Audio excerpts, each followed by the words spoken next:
안녕하세요. 보라아빠TV의 보라아빠입니다. 7월 22일 방송입니다. 같은 세상 또 다른 세상 이야기라는 코너를 만들어 봤는데요. 같은 세상이지만 보는 시각에 따라서 또 다른 세상 이야기라는 의미를 담고 있습니다. 트럼프 한일 갈등 중재 7월 21일이죠. 21일 트럼프 대통령이 한일 갈등에 관련된 그 언론의 질문에 첫 번째 발언을 했는데요. 이와 관련돼서 지금 한일 양쪽 언론에서 각기 다른 해석을 하고 있죠. 그에 관련돼서 제가 지금 보는 시각에서 트럼프 발언에 담긴 진위를 파악하고 그 이면에 담긴 놀라운 다른 의미, 반대 의미예요, 사실상. 그거에 대해서 말씀을 드리겠습니다. 우리 언론에서 지금 제가 봤을 때는 워딩을 저는 못한다고 생각을 해요. 그리고 이제 그게 더 자극적이고 실제로 만약에 알고 있는 사람들이 있다고 해도 더 자극적인 기사를 내기 위해서 더 언론에서 그런 국민 감정에 맞는 그런 해석만 하거나 혹은 정말 제가 생각했을 때 그냥 아무런 생각도 안 하고 그냥 단어만을 나열해서 그 단어가 겉으로 가지고 있는 것만을 해석을 하려고 노력을 안 하는 거겠죠, 사실 제가 봤을 때. 아니면은 제가 생각했을 때 너무 제가 보기에 잘 모른다고 생각할 수도 있고요. 그래서 이제 한일 갈등 중재 의도가 내포돼 있다. 언론에서는 지금 이렇게 얘기하고 있죠. 그거는 제가 보기엔 아닙니다. 볼턴 국가안전보좌관 한일 연쇄 방문 의도는 해서 이제 뭐 중재 역할에 대한 기대를 지금 언론에서는 얘기하는데 그것도 아니라고 생각됩니다.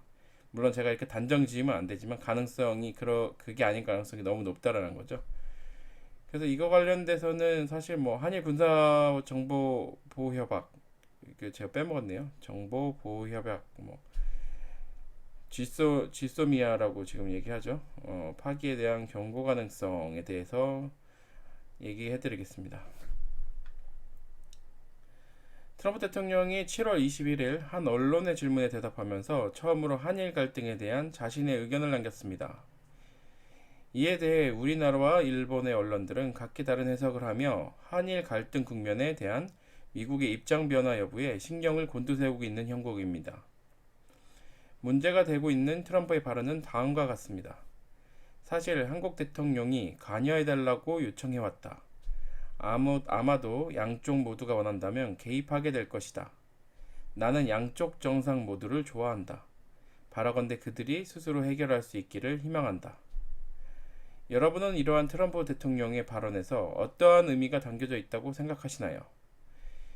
이제 이거에 관련해서 지금 언론에서는 어디에 집중한 거냐면요. 센텐스에서 그 워딩에서요. 음,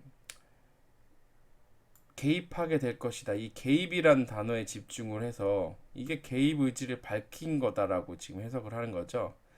하지만 사실 여기에서 개입이라는 건 이건 어디까지나 그냥 트럼프 대통령의 립서비스라고 보면 되죠. 해서 끝나게 될 가능성이 높지만 지금은 아닐 가능성이 높습니다. 제가 보기에. 어떤 의미냐면요. 제가 생각하는 건 이렇습니다. 트럼프 발언의 진이 이제 제가 해석하는 다른 의미는 일본이 원하면 개입하겠다는 의미라는 거죠. 무슨 얘기냐면요. 지금 여기 문장을 보시면 첫 번째 한국 대통령은 원한다. 관여해달라고 요청했으니까 우리가 원하는 건 기정사실이죠. 근데 그 다음 문장에서 아마도 양쪽 모두가 원한다면이라고 했죠. 그럼 우리는 원하고 있는 걸 원하고 있으니까 요청을 했으니까 반대 우리를 제거하면 문장이 어떻게 되냐면요. 일본도 원하면 개입하게 될 것이다. 일본이 원하면 개입하게 될 것이다. 이거를 지금 얘기하고 있습니다. 이게 트럼프 대통령의 진이라고 보는 거죠. 그러면은 지금 이제 이 부분에서 여기에서 지금 언론들은 트럼프의 완전히 반대 해석인 거죠. 트럼프는 지금 언론들에서는 트럼프가 개입 의사를 밝힌 거다. 그래서 트럼프의 발언 직후 볼턴이 한일 양국을 방문하는 거는 중재 역할을 하려고 지금 가는 거다. 이거에 대한 기대감을 살리는 거죠. 근데 이거는 진짜 반대로 해석했기 때문에 지금 제가 생각한 진위하고 완전 반대의 결과가 됩니다. 트럼프의 진위가 일본이 원하면 개입하겠다는 의미라면 볼턴이 한일을 방문하는 건 한일 군사보호 협정 파기를 이제 우리 문 대통령이 얘기를 했잖아요. 그 카드로서 어느 정도 비친 거죠. 그 위협에 대한 경고의 의미 가능성이 제가 보기엔 높다고 봅니다. 볼턴은 국가안전보좌관입니다. 그래서 일본을 방문하고 우리나라를 방문해서 할 얘기는 한일 군사보호 협정을 한일 갈등 간에 협상을 하는 데 있어서 카드로 사용하지 말라라는 경고일 가능성이 제일 높다라는 거죠. 그러면 일본은 왜 방문하냐? 일본에 방문한 이유는 제가 보기에 지금 이런 진위를 담고 있지만 외교는 사실 진위를 숨기면서 그 공격하는 게 외교적인 거 아니겠습니까? 일본을 방문하는 건 명분 쌓기고 실제로는 우리나라에 와서 카드를 사용하지 말라는 거겠죠. 그리고 그렇게 보여져야지만, 그리고 실제로는 제가 보기에 코멘트나 뭐 언론에는 그렇게 나올 가능성은 큽니다. 한일 간의 자제를 부탁하며 한일 군사보호 협정 파기에 관해선 한일 갈등의 한일 갈등과 갈등 문제에 연관시키지 않았으면 좋겠다. 이렇게 나올 거예요. 그러니까 실제로는 겉으로는 중재하는 것처럼 보여지지만 실질 내용은 없을 거고, 한일 군사보호 협정에 대해서 카드로 사용하지 말라는 어떻게 보면 우리한테 경고를 하는 거죠. 이게 실질이라고 보는 겁니다. 그러면은 여기에서 제가 지금 이 방송을 듣는 분한테 말씀드릴 수 있는 건, 아니 이게 지금 같은 이 한 문장 지금 보세요. 이 한 개, 두 개의 문장으로 나눴다고 쳐도, 그리고 이 한 문장 지금 아마도 양쪽 모두가 원한다면 개입하게 될 것이다. 이거를 가지고 제가 지금 해석하는 거랑 언론에서 해석하는 거랑 전혀 반대로 해석하게 한다는 거는 전혀 시각이 틀리다는 얘기거든요. 좀 고민을 해야 되는 상황이라고 저는 생각해요.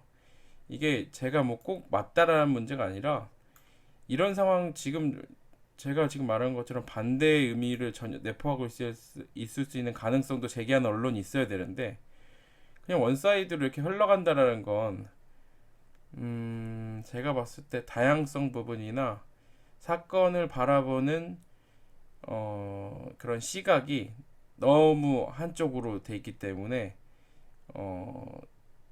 좀 이렇게 좀 위험성이 큰 거죠. 그때 이제 뭐 이걸 비유하자면은 오바마 대통령이 뭐 우리 기자들한테 뭐 질문 있냐, 한국 기자들 중에서 뭐 얘기를 했을 때 아무도 질문을 안 했다. 그거에 대해서 우리 교육이나 뭐 이런 문제까지 말하는 사람들이 있었지 않습니까?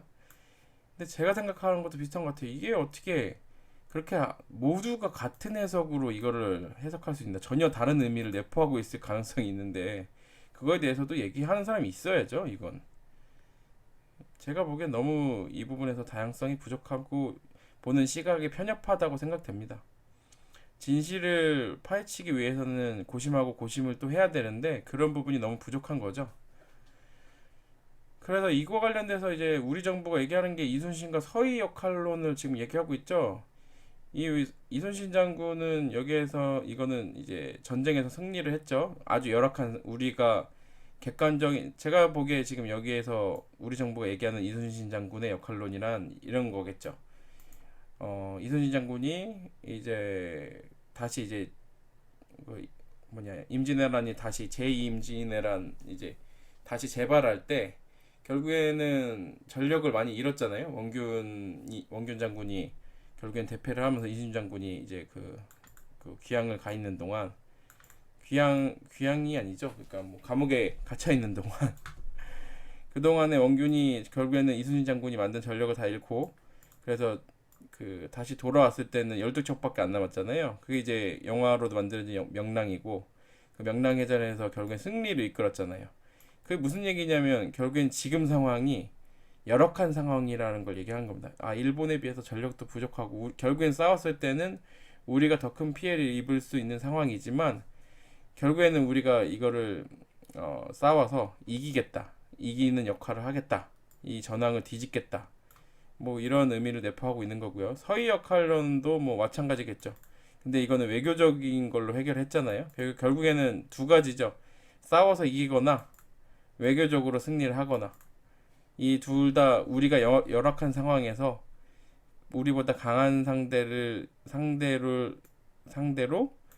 전쟁을 하던 외교전을 하던 어쨌든 이기겠다. 이런 내용이라고 보면 됩니다. 이에 대해서 이렇게 하기 위해서는 가장 첫 번째로 선행돼야 될 게 현재 상황에 대한 객관적이고 합리적인 자세 유지가 필요합니다. 그러니까 제가 지금 언론에서 지금 보는 이런 뭐 이거 진위에 대해서 지금 제가 생각했을 때 너무 그냥 단편적으로 노출된 것만으로 생각해서 이런 식으로 만약에 사건을 본다면 이거는 지금 전혀 다른 방향이잖아요. 예, 객관적이고 합리적으로 너무 우리한테 쏠리고 언론의 역할이 제가 생각했을 때 너무 국민 감정에만 호소하고 국민 감정에만 부합하는 쪽으로만 간다면 이건 언론의 중요한 역할, 그러니까 이제 아이고, 벌레가 날아다니네요. 중요한 역할, 다양한 시각을 제공하는 하고 건강한 시각을 가질 수 있게 하는 거에 대한 역할을 못 하는 거죠. 그리고 이런 정세 판단이 제대로 되지 않으면 만약에 이런 지금 다양한 역할 생각들이나 그 시나리오를 생각을 못해서 그러면은 불리한 정황을 역전시킬 수 있는 발판을 만들 수가 없어요. 왜 그러면 이게 다른 전혀 반대 상황으로 파악하고 있는데 어떻게 제대로 된 전략을 세우고 작전이 나오겠어요. 그리고 이게 한일 갈등에서 제가 계속 말씀드리는 건 미국이 결국에는 지금 상황상으로 봤을 때는 일본하고 교감을 했거나 허가를 해줬거나 이게 무슨 얘기냐면 지금 어떤 상황이 미국의 국익에 침해되는 상황이 발생하지 않을 때까지는 지금 개입하지 않을 가능성이 높다라는 거죠. 물론 계속 요구는 할 수 있겠지만 그거에 의지하는 거는 지금 상황 파악을 제대로 못하는 거일 수 있다라는 거예요.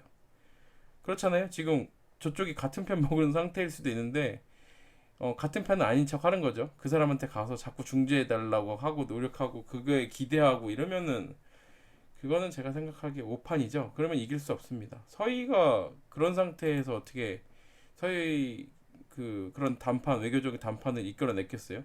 정확한 정황 파악 상황 그 당시에 상황 파악 정황 파악을 했기 때문에 이런 외교적인 담판을 통해서 상황을 진짜 우리한테 유리하게 끌어갈 수 있었던 거지. 객관적이고 합리적이어야 돼요. 쏠리면 안 돼요, 감정적으로나. 그리고 그렇게 하려면 결국에는 세상의 이면에 담긴 진실을 알 수 있는 특출한 그런 시각을 보는 그런 능력이 요구되는 상황이 그런 사람이 있어야 되죠.